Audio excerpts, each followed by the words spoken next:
In this video, I'll show you how to create a new user account on Windows. To get started, click the Start menu and open Settings.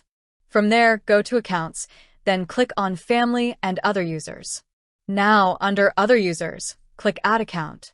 Since we want to create a user without a Microsoft account, choose I don't have this person's sign-in information, then select Add a user without a Microsoft account.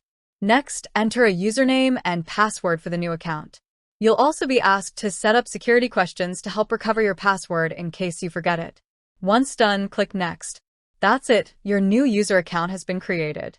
To log in, click the Start menu, select your user profile icon, then choose the new account. Enter the password you just set, and you'll be taken straight to the new user's desktop.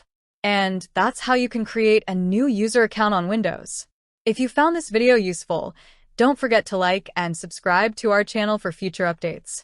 Thanks for watching. In the end,